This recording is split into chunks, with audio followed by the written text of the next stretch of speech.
Today's episode is about movement and memory. Today we're going to look at what it is that's important in terms of keeping your mental faculties at its peak, how it is that movement is connected to memory, what you can do about it, and I can guarantee you that you do not have to go to the gym. What's your earliest memory? Is it playing in the park? Is it playing with your brothers or sisters? Is it Christmas presents? Whatever your earliest memory is, I would suggest that it probably is, for most of us, something around the age of 4 or 5 or even 6. My earliest memory was going to nursery school, and there was me with a grey top, some khaki shorts, some dirty trainers, or at least I think they were dirty, knowing it, the way I moved. And it was going down a hill. There was a wooden building in front of me with loads of kids running around a small yard behind a chain link fence. There was a sound of dogs barking. There was a smell of a bakery not too far away. Daniel Levitin, the author of The Changing Mind, describes what the role is of movement and early development of our memories. His suggestion is that as we were in toddler years, there was very, very little movement. There was perhaps a little bit of bottom shuffling. There's maybe a little bit of crawling. There's a lot of pram sitting. And nowadays there'll be a lot of people holding up devices or toddlers holding devices, looking at it. And occasionally there'd be the dummies in the mouth sort of thing. But there would be very, very little movement. And it is the movement that causes our brains to develop, especially the hippocampus. The hippocampus is a part of your brain that looks a little bit like a seahorse. And that piece there is where all of our memories are stored.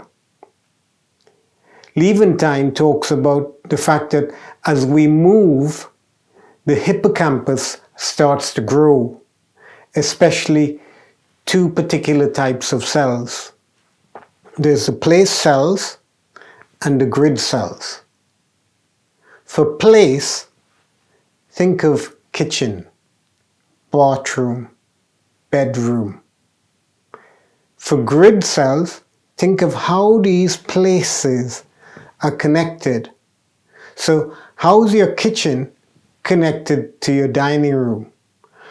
How is it that you can visualize in your mind the fact that your bedroom may be above your living room? And for people of a certain age, it is really important to have that in your mind as how the bathroom is connected to the bedroom, especially at 4 o'clock in the morning. As we get older and we turn into adults, you'd find that most of us tend to do less and less walking, less and less moving, and a lot more sitting. In fact, figures out of the NHS reckon that we in the UK sit for 9-10 hours a day. And that's not counting, the points in which you're resting. When you're asleep, it is pure sitting. I had somebody come and visit us, and they drove 4 hours to come to see us, to spend a day with us. And what's the first thing I say to them as they come in? Come in, have a seat, have a drink, relax. And these people have just sat down for 4 hours. They've been in traffic jams, and the first thing you do is offer somebody a seat. As a society, we're a sitting society. We sit at desk. In fact, if you're not at your desk, somebody would say, he's obviously a shirker. He's not serious about his work. And so that sitting mentality has caused us to move less and less. And what science has found is that as you move less and less, your hippocampus suffers. In older adults, think nursing homes, take care homes. And the concept of care is yes, have a rest. Sit down, watch out the window. And I'm not saying that everyone is able to move a lot or wants to move a lot. But as a society, the idea of care and older adults is connected by the word sedentary. We sit. We encourage sitting. What science is saying nowadays, it is not a one-way street. It is not that as your hippocampus starts to shrink, it is meant to go on at a constant or even accelerating speed. There are things that we can do to prevent it, to prevent the decrease in your memory, to prevent and slow down the loss of your place cells and your grid cells. As we said before, if you are not moving and you are not exploring, you have no need to remember new events and new experiences. If you have no new places and you have no new input, then there is no need to connect these events. In other words, there are no new dots to connect. Therefore, your brain, which takes up 20% of your body's energy, is saying, hold on. You're not using it. You're going to lose it. Why would your brain want to expend all this energy to produce all of these cells? And the answer is, it wouldn't. So I guess you're going to say to us now, hey, you know what's the answer? Exercise. And yes, exercise matters. And yes, exercise can raise your heart rate. It can increase your blood flow. It can change your physiology. But exercise has some connotations with it. You think of sweat. You think of gyms. You think of leotards. You think of guys with big muscles or women with big muscles. But what the science is saying, it is not exercise, it is movement. Movement increases the synapse connections when nerve impulses run down from one part of your brain to another. The impulses and the synapses that come along and join increase the amount of junctions that we have. It's been found that rats that make use of a wheel increase the formation of new brain cells, neurogenesis. As I said before, the fact that synapses are being crossed and new connections are being made says that we're laying down almost like new train tracks as we move. All of this is great news for anybody over a certain age. And that certain age is, well, actually, we don't know what that certain age is. Or we can guess that, hey, you know what, Johnson, you're talking about people who are over 60, over 65. And you might say to yourself, well, I'm 35. And there is some evidence that the brain function, your brain cognition, your memory cells start to diminish at that particular age. So when do you start? You start as soon as possible. What do? You move. The next question to say is, well, okay, let's move then. So how do I move? Where do I move? Is that important? If you consider the fact that you can, let's say, move or run on a treadmill versus going out. My daily sort of goal is to get out regularly. My weekly goal is to say, I am going to get out for a slow shuffle, either on a park run on a Saturday morning, which is a 5K, or the other is going along to one of the events put on by the charity Run, Talk, Walk.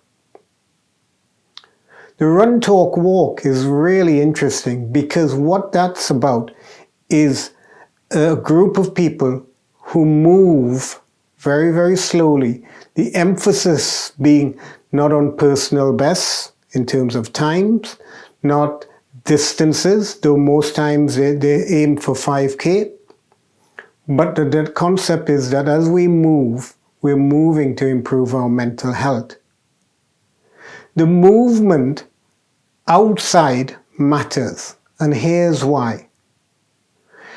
The more that you move in an external environment, the more stimuli you have coming into your brain. The more your eyes say, hey, look at that tree, or hey, look at that sunset. My bugbear was dogs, and it was kind of, I've got to avoid that dog mess again. And the chances are, if I'm not careful, as it's cold, as it's wet, maybe a little dark, you run the risk of a trip to A&E. Or worse yet, I'd sometimes have to avoid these dog owners. And it's amazing how you see dogs that attract the attention from other people. So it'd usually be two people standing in the middle of the footpath chatting, and their dogs are running around them. And somehow or the other, you have to navigate that. The other thing that you will never ever see on a treadmill is these little rises and falls of the tarmac where the roots of the trees are pushing up the tarmac. And I'm thinking, I thought I was coming for a run, but actually it feels like you're doing some sort of dance, either dancing around dogs, jumping over tree roots, sometimes jumping over puddles, avoiding people, and all of these things used to frustrate me until I realized that, hold on, all of these things make up stimuli. All of these things are improving and increasing the number of connections in our brains. All of these things improve our memories. So at the end of the day now, I'm thinking, it's good. Bring on the dogs, bring on the tree roots, avoid these stones, and the rougher the path, the better it is. Because every little movement matters. Whether you have to avoid a rock, or a dog, or a person, whether it suddenly starts to rain, it matters for the positive.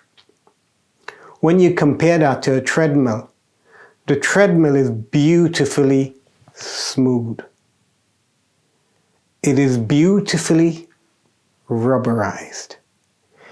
Every footstep lands on something that is the same consistency. It goes at a constant direction and a constant speed. It is fantastic as a form of exercise, but it doesn't have any greater benefit for your brains, for your place cells, for your grid cells. The other thing to consider is your immune system. And if you've been anywhere in the last 2 years, you'd have heard all all sorts of news headlines talking about our body's immune system and how it is that it helps us fight off viruses. What most people don't talk about is your brain immune system. There are some small cells called microglia in your brains that act as your immune system. Think of garbage collectors. The microglia are collectors that come along and sweep up all the rubbish that can cause inflammation.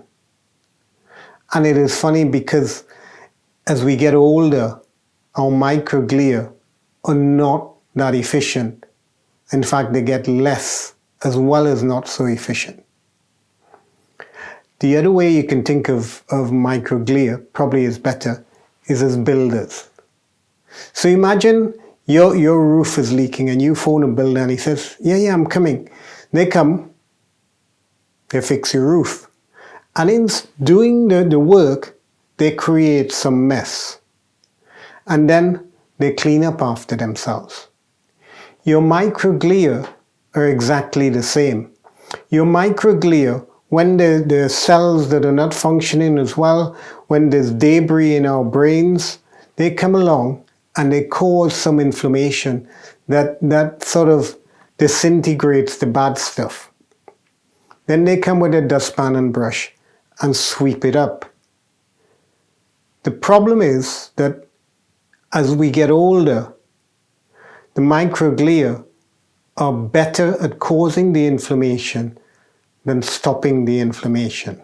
So the inflammation is what dissolves the bad stuff. The sweeping up is the slowing down of that inflammation after we've done the tidying up. What makes the difference to our microglia is movement. The more we move, the more efficient our microglia are. So at the end of the day, I say to you all, if you want to keep your memories intact, if you want to keep yourself a tip-top in terms of how your brain functions, if you want to be able to build new connections, or if you want to increase the immune function of your brain, the answer is move, move, move.